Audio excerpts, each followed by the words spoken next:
This is Seton Sands Holiday Park, where we stayed for 4 nights, and in this video I'm going to show you around this place and hopefully give you all the information that you'll need for visiting.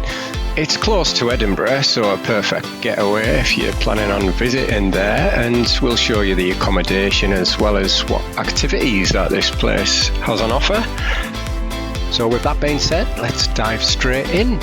And I must say that we were warmly greeted by the staff upon entering here, who kindly gave us directions to the caravan that we were staying in. First right, and third right.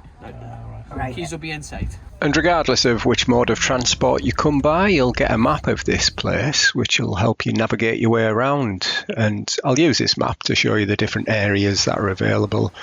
So we'll go and head over to the caravan that we'll be staying in for the next 4 nights, which is at Forth View. We're at Forth View. And there's 5 of us that are staying here, but it doesn't matter if there was 2 of you or 6 of you, the price is still the same. Here we are. Home sweet home. And this was just the basic caravan that we booked, which cost £70 a night. But it had everything that we needed. A nice seating area and a fully equipped kitchen with cooker, microwave, toaster, kettle and a fridge freezer. And it also had double glazing and central heating. This was a 2-bedroom caravan, with the main bedroom being a comfortable size with a wardrobe. However, the second bedroom... It's a bit tight, isn't it? But if you did want more space or a bit more luxury, then there's more high-end models that you can book depending on your budget, which include decking and sea views. Now let's head over to the entertainment centre, which is this white building on the map, to have a look at some of what activities you can do. It offers something for everyone, in all fairness, and just outside there's a board telling you what's on through the week, with an activity team that puts on many of the activities throughout the day and on an evening as well. And we'll go through the list of what activities are available here shortly, but first I'd like to walk you through the entertainment area, which upon entering has cash machines as well as a drinks machine there. And then just through here to your right there's a good size amusement where you can learn a few of the different games. And there's also an arcade as well. So we'll have a go. More for younger kids, really. And the wife, who's still a big kid at heart. And you can just see behind her there, that's the Host House restaurant and bar, which often has good offers on, especially if you've got kids. And then just around the corner from the restaurant, you'll find the show bar, which, as you saw earlier, has many different activities that you can do there. On an evening, they have different shows as well as things like bingo. And if you just walk past the show bar, there's a desk where you can book the activities, and you can also book them through your mobile phone as well to save you time by scanning the QR code. And then opposite the show bar is the swimming pool, which is a heated swimming pool, really good size. And that's pretty much it for it in here. As we walk back out, there's more arcade machines and also a fish and chip shop as well, if you wanted a takeaway. And that's the menu there, which shows how much prices have went up. I remember when you could get a chip butty for less than £1 and a can of Coke for about 30 pence, which shows how old I'm getting. And you might remember it cheaper than that. And we'll carry on having a look around the park, and I'll show you around and around the back of the entertainment building and towards some of the other buildings. So yeah, as we walk around the back of here, you can see there's bookings for the go-karts, which are these things here, which you can book. They work out at about £13 an hour, I think last time I checked, and there's trampolines as well. And if you carry on walking around, you'll come to a mini-mart. And next to the mini-mart, there's a launderette. And this launderette has washers and dryers, which are coin-based, coin-operated machines. I'm not sure how much they actually cost, but they've got them there if you need to use the washing facilities. And this is the mini-mart, which has everything you need, really. It's got loads of stuff for kids, soft toys and things like that.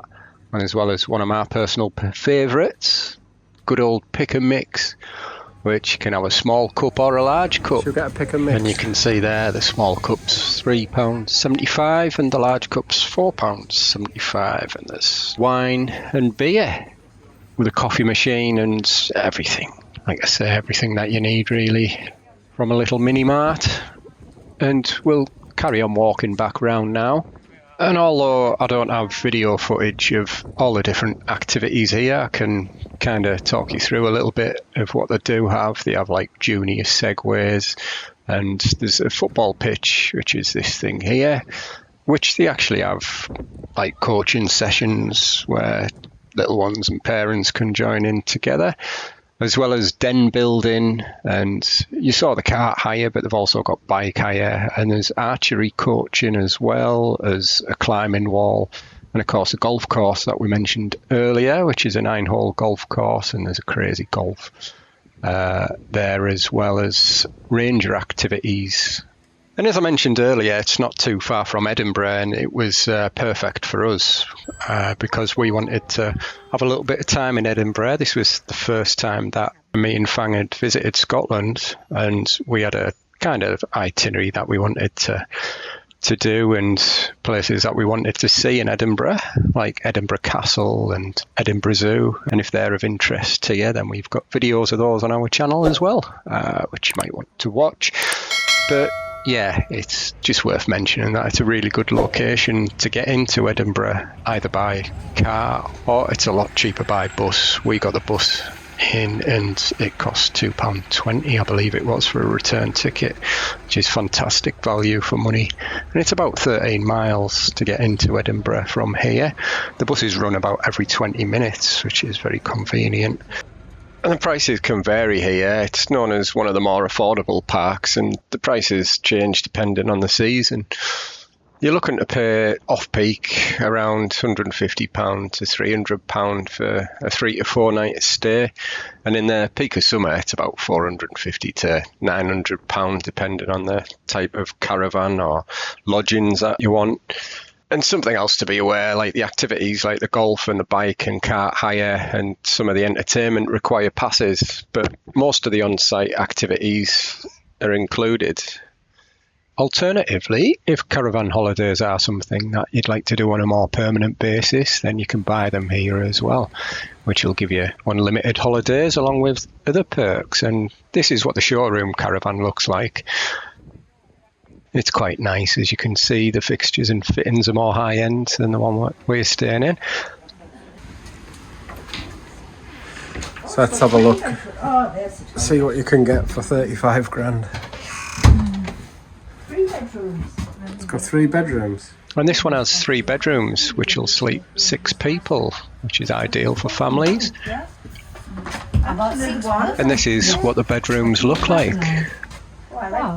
That one's got 2 single beds, and this one must be the master one. It's got a double bed in there, as well as a wardrobe. And this last bedroom's got 2 single beds in it as well. And in case you were wanting to know how much this one cost, well, the 3-bedroom one comes in at just short of 37,000, and the 2-bedroom one's 35, just short of 35,000. So who's Seton Sands for, really? I'd say it's more for like families with kids or couples looking for a quiet coastal break, or just anybody looking for an affordable Scotland base. So if you're planning a trip to Edinburgh and want somewhere peaceful and right by the beach, oh, that's another thing I need to mention, really, just opposite the road from Seton Sands, the beach, which is a dog-friendly beach and good for walks, and on clear days you can see across the water to Fife.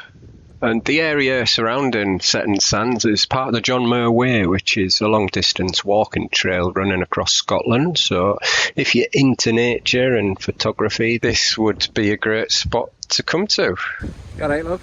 And if you're still watching this, then I hope you've found this video of some use, and you can always send us a message in the comments if you need any more information on this place. I'll be happy to help you with that. And as always, we shall see you on the next one.